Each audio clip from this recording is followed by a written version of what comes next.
We're out in California on the Recruiting Roadshow, brought to you by Greenhouse, where I'm speaking with some of the world's best recruiting operations professionals and recruiting leaders about the modern problems that are keeping them up at night.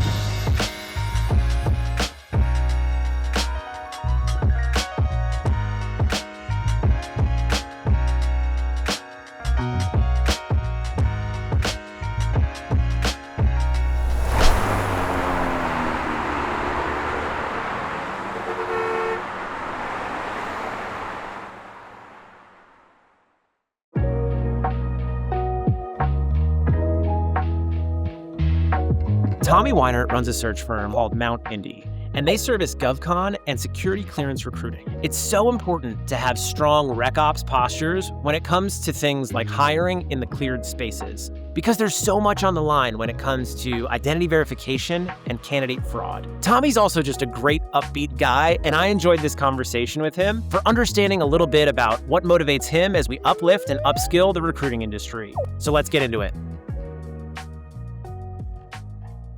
We're out here in Mission Bay, San Diego, California, your home. What's in a name? What does Mount Indy mean to you, and what does this space mean to you? I'm the founder of Mount Indy with my wife. We founded our company in 2018. Timing has always been interesting for us, so founded it right before COVID, and been profitable every year, thank God. But yeah, we do defense recruiting, so we only really operate in the government space, federal and defense, so candidates with security clearances, really niche skill sets typically is what we work on. So Mount Indy, interestingly, so I played music my whole entire life.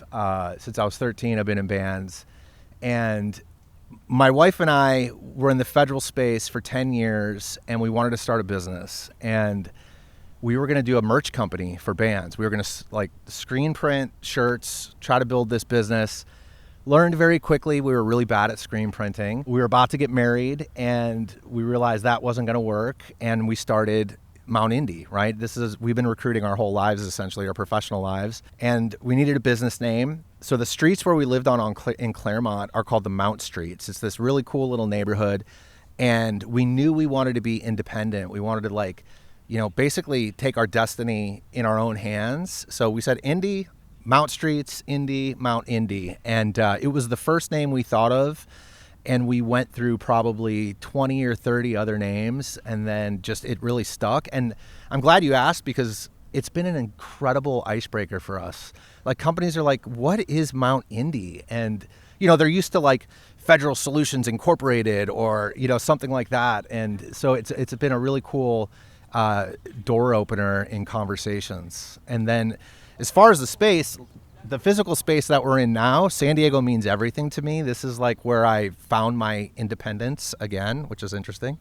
I love San Diego, and the space that we operate in, the federal recruiting space, I tell everyone it's never a space I thought I would be in. I don't have a military family.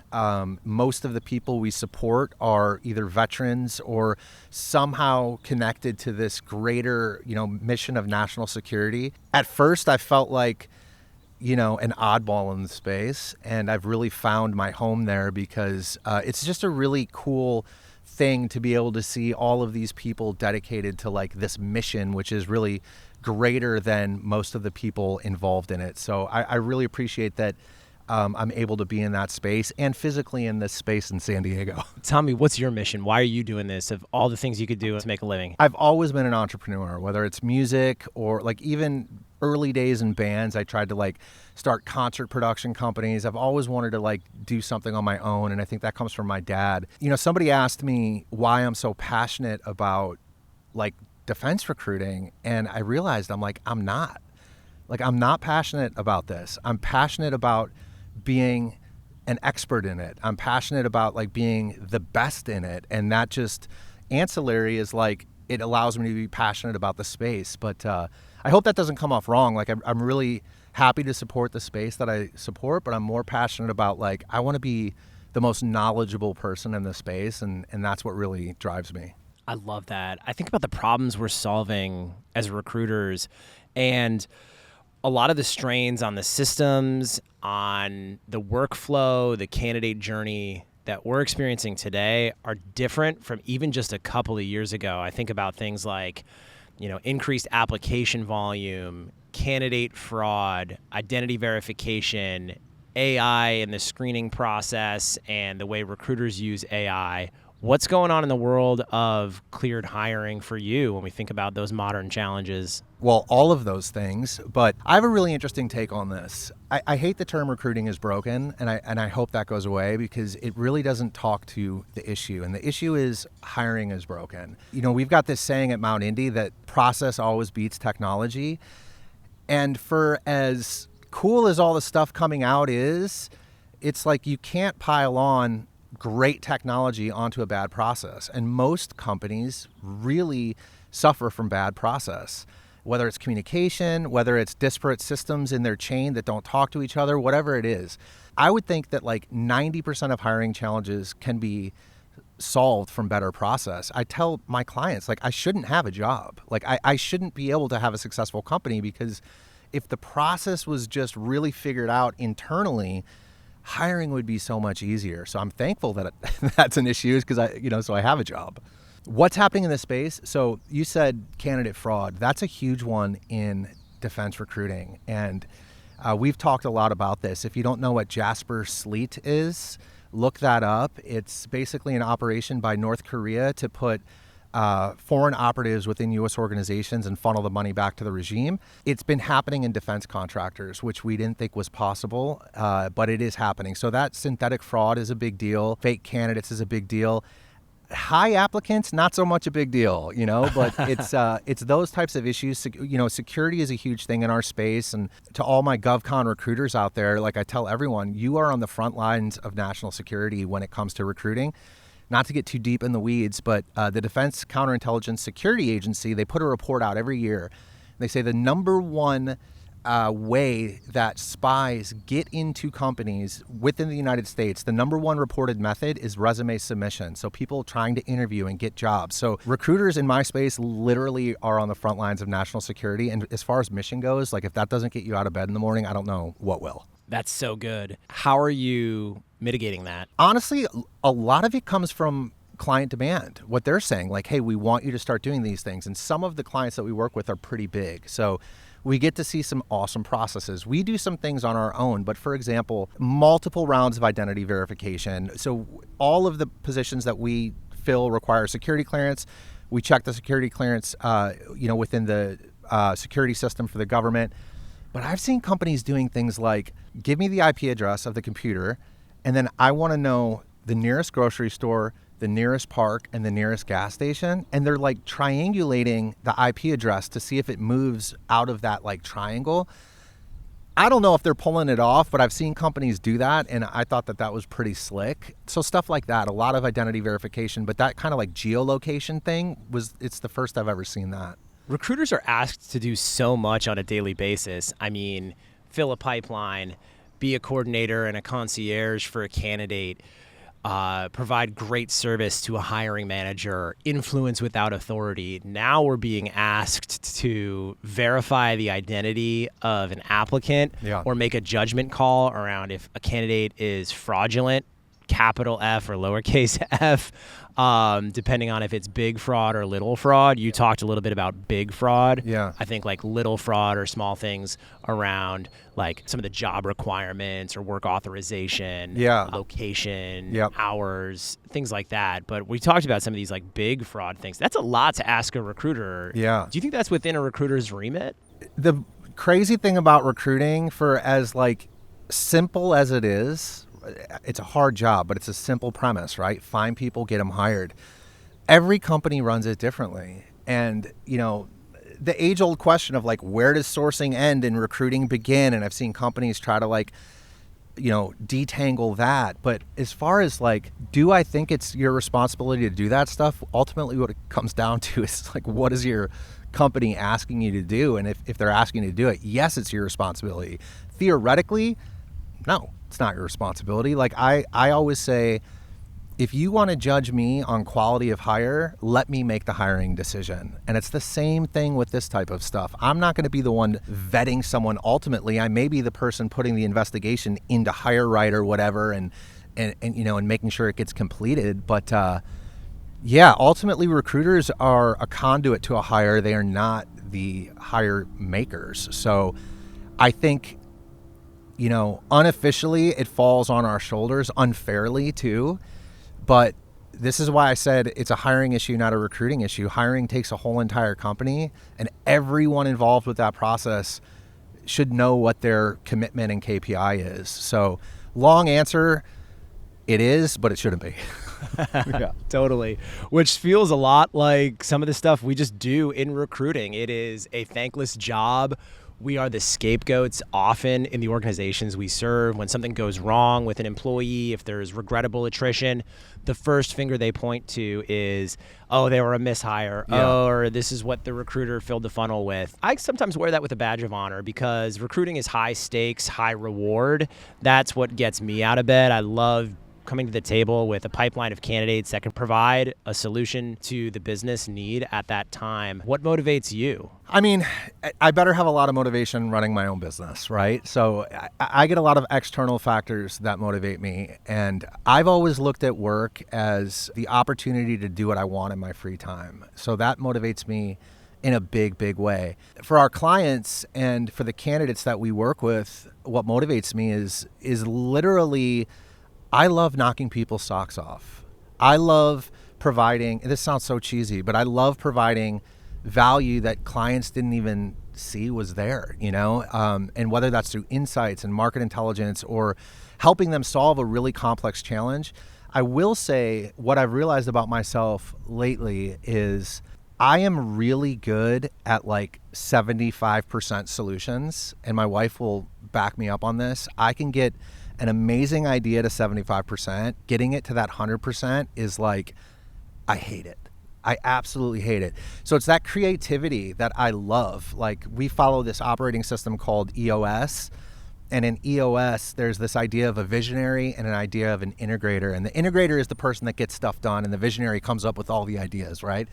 And I find myself in that bucket. Like, when I have the creative ability to like do something, I have the most insane attention to it. But when you say like, hey, fill out these last 10 rows on this spreadsheet and send it over, I will procrastinate the hell out of it. So it's really the creative like stuff that motivates me. And that's the beauty of recruiting, is you can be so creative all the time if you're allowed to be. And I find tons of motivation in that. And that's why this space is so exciting right now. There's so much crazy stuff happening with technology, and it's putting the power in our hands to do stuff that I didn't even think was possible 5 years ago. So that just really excites me and motivates me.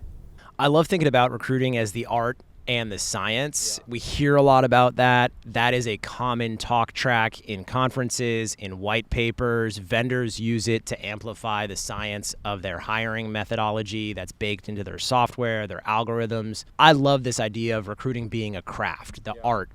And when I think about AI kind of feels like at times a trick play in a game where maybe it's like something that works a small percentage of the time, but recruiters are becoming more discerning. And when we think about AI involved in hiring, obviously there are certain considerations around risk to mitigate, but the great recruiters I know are applying AI in certain parts of the candidate journey to supercharge the ability to index on what they do best, which is the craft, the human connection, the influencing without authority, the conversion of understanding a candidate's motivation. Where do you think AI is making huge strides in your workflow today? AI is interesting, right? And I look at it like this. There was a time when nobody had drip campaigns, and only a few companies had drip campaigns. The companies that had the drip campaigns were outperforming companies that didn't, because they were able to do the job of 10 recruiters with one.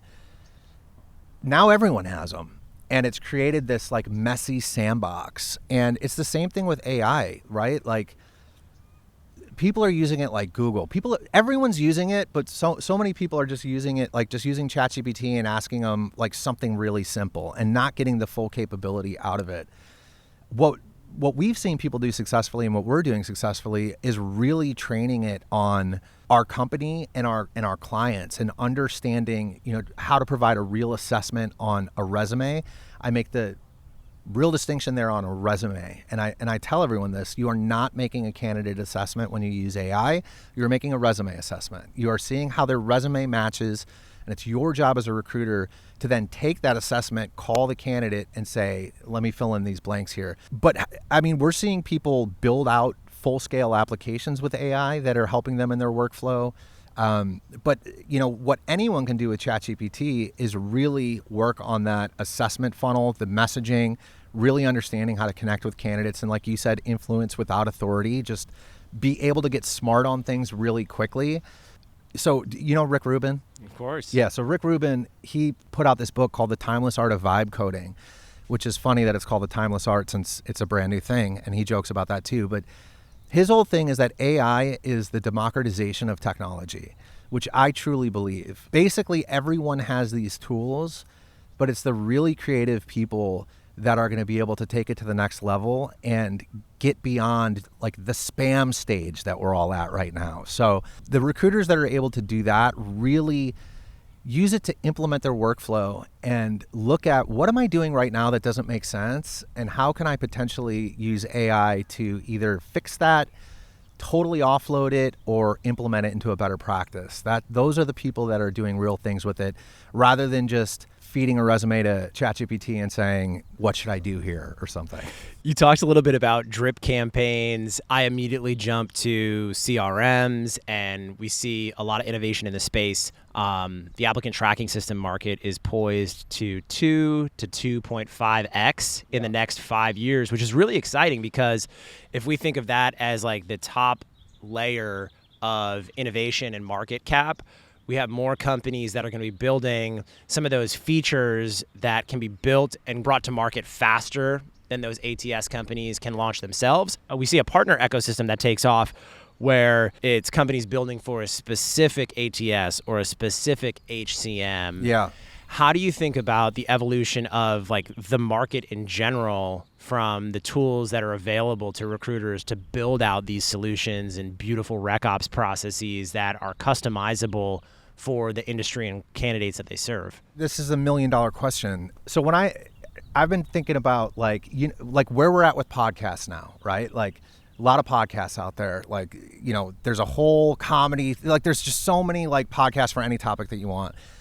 And in 5 years, that's going to be the AI recruiting technology space. It's just going to be so much slop out there. And I'm excited about it because there are going to be breakthrough products that really make a difference. The biggest thing that any company is going to face is HR, security, and IT. And how are we going to implement these systems within our systems and still have a safe ecosystem? So the vendors that are thinking about that are going to be the ones that get ahead. The ones that are shooting from the hip in the wild, wild west and don't have any security protocols and can't back up, like if you're in the medical space, HIPAA data requirements, if you can't back that up and how your system is protecting for that, it's not going to be successful. So Glenn Cathy, I had a conversation with him at Talent 42 a long time ago, and he just basically said, every single AI vendor that I talk to, the first thing I say is, how does it work? Let me see the algorithm. Like, how are you making these decisions? And I think that that's a really interesting space for recruiters to be in, to be able to have those discussions with vendors and really say, like, what is your system actually doing? And, he brought up a good point. You could inadvertently train AI to send you biased candidates and like the wrong people. If you're continually telling it, this is what I want, this is what I want, this is what I want, it's going to stop sending you, maybe with something outside of that. So I think it's really important to understand how it works and push on the vendors, and make sure that they're speaking the same language of your business. But it's really exciting. There's going to be crazy stuff happening. Is it going to help? I think it's going to hurt a lot more than it's going to help in the near term. And in the long term, we're going to look at like enterprise-wide solutions that really provide effective solutions. And you talked a little bit about metrics earlier. What are some of those metrics that you stand by that define great recruiting today? I hate anything that's industry standard. I just, especially in my space, like, I like to think every company is unique, and why would you level yourself off of a bar that's industry standard? That's how I look at it. I've had a lot of conversations around this. Inventor of smart recruiters, Jerome something. Yeah. he gave me this idea about time and workflow. He didn't call it that. He called it time when needed. So who cares if you hit a 42-day time to fill if you needed the position in 14 days, right? So I started really thinking about this idea of time and workflow. So from a hiring perspective, I love that metric. And basically what that is it how long the candidate sits in every single stage. So once you start looking at that, you quickly see the majority of time your candidates live is within interview and interview scheduling, which is out of the recruiter's hands. So if you've got a 42-day time to fill, you probably have more than that. If let's say you have a 64-day time to fill, I would bet that at least 50% of that is in scheduling. So if you're trying to improve hiring and all you see is time to fill, it doesn't give you the good picture. The killer recruiter metric, which I will totally die on this hill, is response rate. You have to be able to get people to engage with you. And the way I look at this metric is if you've got a 70% response rate, you don't have to reach out to as many candidates than if you had a 20% response rate. So, what does a response rate tell you? It tells you, how's your messaging? Are you sourcing the right people into your funnel? And that's the beauty of recruiting. You can't recruit someone if you can't get a hold of them. And so many companies don't look at response rate. And that's the first point of failure, in recruiting. So time and workflow and response rates are the metrics that I live and die by for sure. 100%. Spoken like a true sourcer, you mentioned earlier that you're not seeing that influx of inbound applications. You're running an independent agency for a niche market. Yeah. How are you thinking about sourcing today and the technology we have at our fingertips? Yeah, I mean, our space is super unique, right? In the United States, there's 5 million people with security clearances, maybe a little more by now, but around 5 million. Of those 5 million, about 4 million are government employees or military personnel. So you have about 1 million people that are qualified for any of the jobs that I'm working on, which is a pretty small candidate pool when you consider all the labor categories we support. In my space, the biggest thing is kind of like you said, how do you talk with authority to a candidate pool that is so in demand that right behind you is 10 other recruiters? And so that brings me back to response rate. That brings me back to messaging and messaging quality and using AI to really help with messaging quality. And the easiest thing any recruiter can do is train a GPT on messaging. And this is like a total hack, but basically take all of the data that these direct-to-email marketers use for click-through rates, for subject lines, for conversion rates. They have all the data. And they basically analyze 1 million data points every single year. Get those white papers, put them into a GPT, basically say, this is my tone, this is how I talk, this is how I want the messages to be, but follow strictly these conversion rate metrics that are proven to work in direct-to-email marketing. And that's the type of stuff that, if you were to do that analysis 5 years ago, it would take months, if not years. And now you can do it in minutes. And the beautiful thing is other companies are providing the data for you. So that's the type of stuff where I'm talking about being creative. There's so much out there to do analysis on. And that's what AI is really good at right now, is doing analysis. So how do you do analysis on things that you couldn't do before that'll make you a better recruiter? How does thinking like recruiting as a product evolve your ability to place great candidates into amazing organizations today? At the beginning of last year, we spent a lot of time trying to productize our service offerings, which I think is really important. And look, there's 1 million staffing firms out there. In the DoD, I think we were one of the first that just went all in and dedicated just to cleared recruiting. But still, we've got new clients every single day that ask us, what's your distinction? How are you different from, this recruiter? Or how are you different from this huge agency that we're used to using? And for a long time, we talked about, our intimate knowledge within the industry, and that is true, and it's priceless. But what we've started doing is talking about these tools that we're building that allow us to identify people at scale, which is the lamest thing to say, and how to do it quickly and efficiently and identify clear talent that other companies aren't able to identify. And we've built this into some of our solutions and for our internal uses, and that's a huge thing. At the end of the day, like I said, I believe it's all about process, and I would love to sell companies on how incredible our process is, but what sells is this distinction, and so we've spent a lot of time honing it. But yeah, that's definitely not something we've cracked the nut on. And productizing services in general is very, very difficult. I've learned that the hard way. Like, I could spend a lot of time building something out and, wow, this looks great. And then I send it to someone who does like product management and they're like, dude, this is like horrible. So anyway, I don't know if that answered your question, but it's something we struggle with. How do you think recruiters can upskill and up-level their impact when they're working with hiring managers that are under pressure to fill roles, to ship product quickly? Yeah. It's high stakes right now. Business is moving fast. I tell every recruiter this.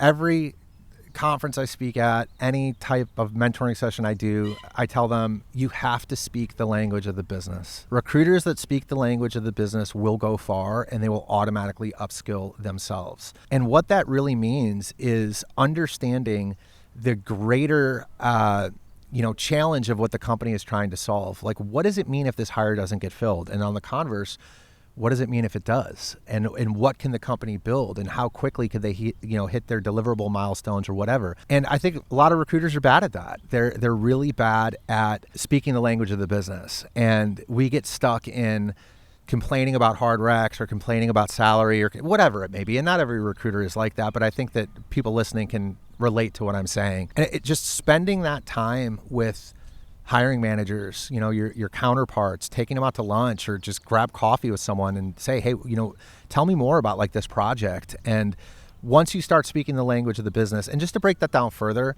like what I'm talking about is literally how does your company make money and what matters and what's at stake if certain things aren't met. And when you start thinking about that, you start speaking the language of the business, but also it turns your role into such a more important role when you can tie into like, how am I helping the business succeed, not just how am I filling this one role? There's a lot of pomp and circumstance and a lot of talking from the stage in the recruiting industry from people who may not be doing the practitioner level work. What are some of those messages or talk tracks you've heard of in the industry that have gone stale that you're starting to question or reject that are still kind of perpetually in the limelight? There's things that I hate and there's things that work and I hate. You know what I mean? So I don't want this to sound the wrong way either, but like your client is your client, not the candidate. Like you have to have the candidate's best interest in mind. I think a lot of recruiters get stuck really siding with candidates versus speaking the language of the business and siding with the hiring team. And that can be taken the wrong way. But, I hear a lot of people talking about that. As far as industry stuff, it's usually from people that aren't in the industry, like these people coming into the industry, trying to break in, trying to like stir the pot up with hot takes. And we all know what those are. But the ATS robots or companies only have jobs open to like steal your data and like they're not actually going to hire. All that stuff is BS. And anytime I look at anyone's posts, I immediately click on their profile and I look at their background and I'm like, oh, resume coach, or you know what I mean? Like all of these people that are just trying to like generate clicks and generate revenue for their business, you can't shame them because it works. But that's usually the stuff that gets under my skin. As far as like what actual recruiters are saying, like if you are a 50-person startup and you're going to market, you should not be taking your hiring advice from Google. You should not be taking your hiring advice from Amazon. Like you are in a different world, right? Yeah. So that's where I think a lot of people go wrong. Any metrics you think that we need to look past and start pointing towards new signals? I mean, as I said before, like time to fill and time to hire are just BS metrics. They're vanity metrics. They mean nothing. They mean nothing. If you take one thing away from this podcast, is time to fill means nothing. It really depends on the size of the business. And that's the thing also with recruiting advice. Like what I'm saying may make sense for medium-sized businesses. It may not make sense for large businesses. What do companies look at? They look at phone calls, they look at submittals, they may look at interview ratios, things like that. Quality of hire, which I don't know how you even would measure that. I mean, I believe in all those metrics, but the most important metric is, are you getting the starts? And I think it's important to have a metric program in place, and all you should care about is starts. You shouldn't be banging on your recruiter that has 10 starts a month because they didn't make their phone calls, right? But the recruiter has no starts, and then you look back at phone calls and say, well, you're not calling anyone. Like, it's important to have that there. But so it really depends on how you implement them. Metrics for metrics' sake make no sense, and it burns out recruiters. But ones that actually drive outcomes like, your response rate and your submittals and those kind of leading indicators to success are the ones that I tend to believe in. Yeah, I'm with you on leading indicators and certain activities. I love that you say calls. Yeah. We think about getting in a candidate's inbox, getting their response rate. Great recruiters drive results, and we do that through pattern disruption. And oftentimes it just comes down to, can you pick up the phone? Can you start a conversation with somebody? Can you get that submit to the hiring manager at a high pass-through rate? I'm a big believer that optimism always scales. Yeah. The next great candidate is one phone call away. 100%. Yeah, I love that. I tell my recruiters that too. And they'll be like, I logged into the, clearance jobs yesterday. There's no one in there. I'm like, who updated their resume today? So I totally believe that. You have to be optimistic in recruiting. I tell anyone getting into it, if you have a hard time with rejection, this is not the space for you. So I'm a big believer in old school stuff, like getting on the phone. I'm in a very niche space. This is where I think a lot of recruiters may differ from me. I heard someone say once, I'm going to call till either the candidate dies or I die, and I believe that, but I believe that if your funnel is right, if you've sourced the right people in and you truly have the right opportunity for somebody, you should be doing anything you can to get in touch with that person. I love that you just said pattern disruption. I've never thought about it that way, but that's exactly what we preach all the time is how are you different? How are you going to stand out in the inbox? How do you sound differently? How are you connecting with people differently? And it is pattern disruption. It's all about how do you sound different and disrupt, the normal stream of recruiter emails that the candidate is typically getting. That's the pattern disruption. I love that. That's great.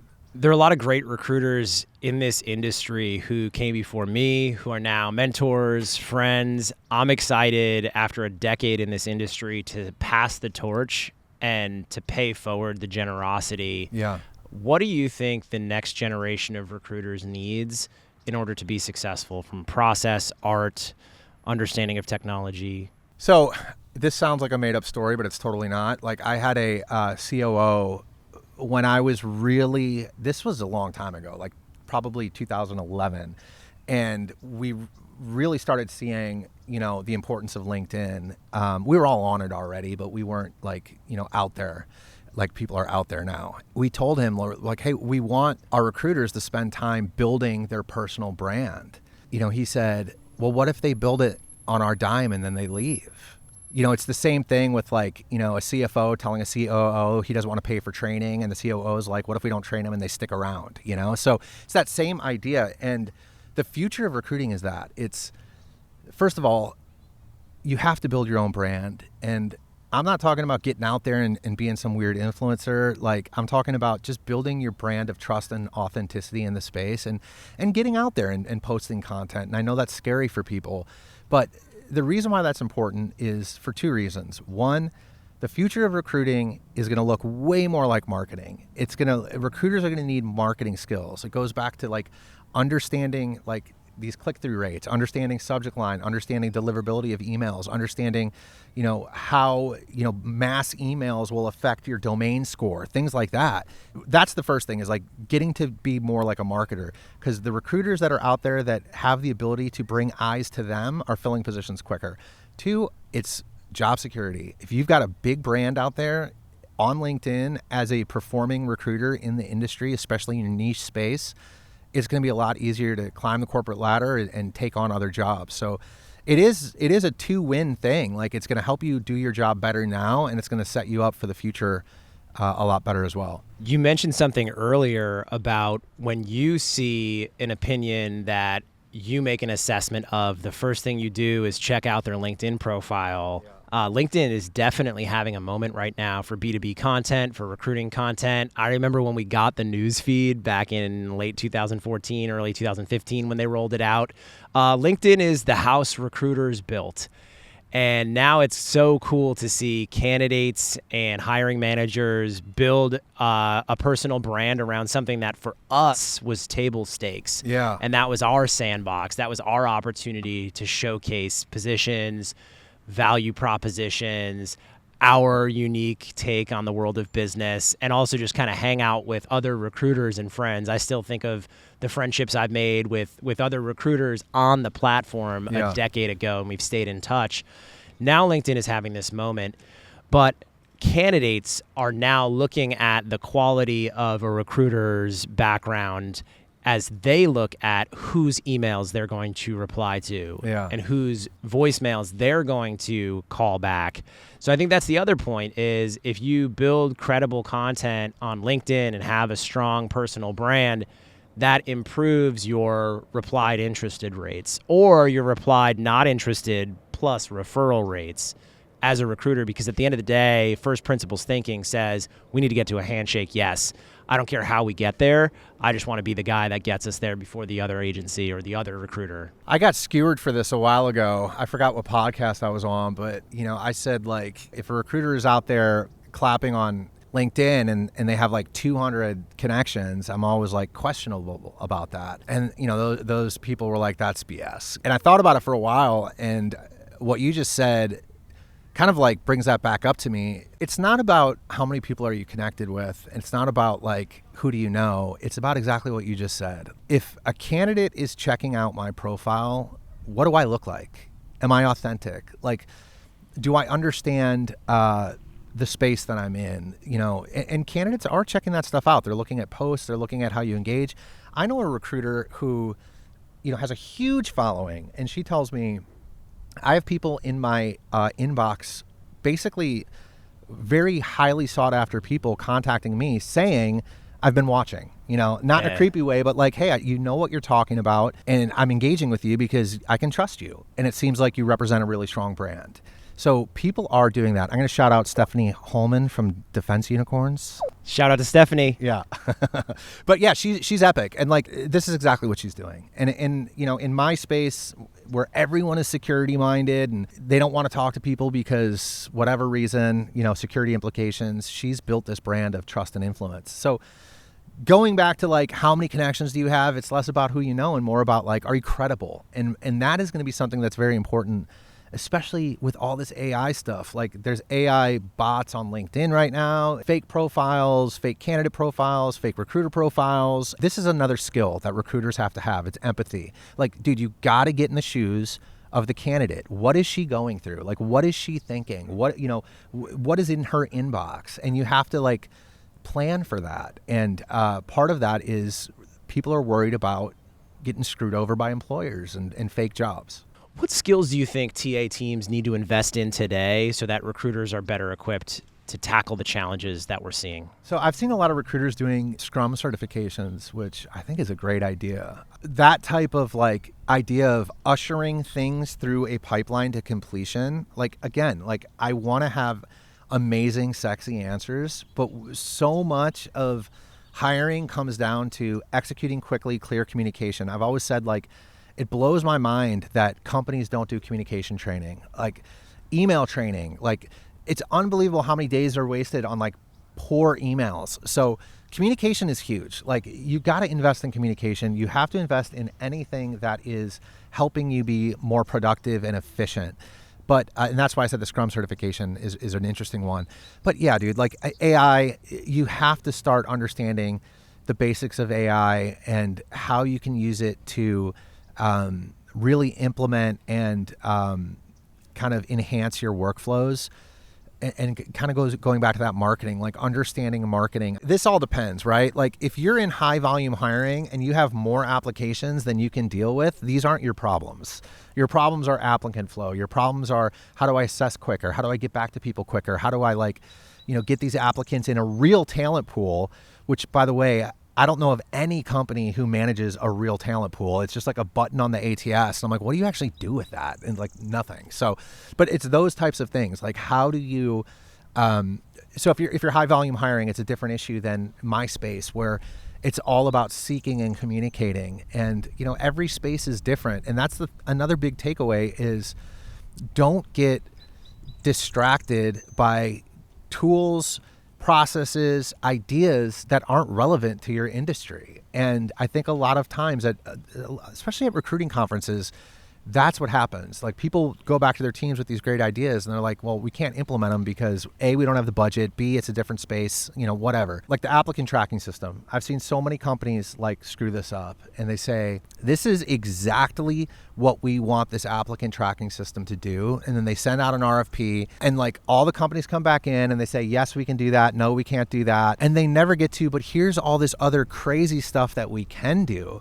And companies try to solve for their immediate problem versus solving for what's the potential capability out there? Like, why don't I learn about what's available? And recruiters should get good at that. Like, rather than saying I have this very siloed problem that I want to fix, step outside of that and say, what are the capabilities in the market that I could look at that could not only solve this problem, but also bring me new solutions that I may have to change my process for, but down the line will be a lot better. As golden hour hits here in beautiful San Diego, I truly believe we're entering into a golden age of recruiting. When this is all said and done for you, how will you know it's been worth it? I mean, personally, I'll be retired in 8 years is the goal. I mean, if I can keep up, look, right now I've got an incredible amount of energy, right now, like literally this moment, this last 45, 60 days, if I can maintain this level of optimism, commitment, energy towards the space and, not lose my house, I'll know it was worth it. I don't think we have crazy dreams. For me, I've just always wanted to be happy doing what I'm doing, happy running a business, and energized. And I'm all of those things right now. Tommy, life is too short not to work on cool problems with interesting people. Recruiting allows me to do both. This storytelling allows me to do both. Thank you so much for your time, your energy, speaking from the heart. Any last words of advice for recruiters out there? It's literally nothing groundbreaking. It's keep the positivity up. Like, I'm a true believer in manifestation. I was talking to my team about this the other day. Like, we do annual strategy sessions every year, and we fill out this document and write down all the stuff that we want to do. Every single year when we look back on those old sheets, I'm like, holy cow, like we did all that. Like, we did everything we said we were going to do. And I truly believe in that, like, manifestation and setting yourself on the course that you want to be on now. Like, you can really do whatever you want to do if you keep it front and center. And it's all about that and optimism in recruiting. Like you said, life's too short to like be negative. And let's face it, this is a lot of negativity in recruiting. So keep your chin up is I guess what I'm saying. My first recruiting manager told me I'd make it in this industry if I had thick skin and a bright smile. And I haven't had the bright smile punched out yet. So I'm ready to keep swinging. Right on, man. That's awesome. Here's a look at the next episode of the Recruiting Roadshow, brought to you by Greenhouse. Vanessa Roth is one of those recruiting voices who is so well respected in this industry. She's an expert when it comes to sourcing and recruiting operations and how the two tie together in modern recruitment. I've got to the point in my career now where the motivation comes from giving back and adding value. One conversation at a time, I'm growing relationships. There are real people. If they called me in the middle of the night, I would answer the phone because of this industry, because of this work. What is the one thing at the moment that humans have over AI and they really need to cultivate, and that is trust. So my concern is what's breaking is the people. And there are some phenomenal people within this industry. The moment right now that we're seeing between humanity and AI, it's critical to bring that younger, earlier career generation along with us. It's not like, are we going to be replaced? It's like, what parts of our roles are replaceable? Just because AI can do something, should it do something?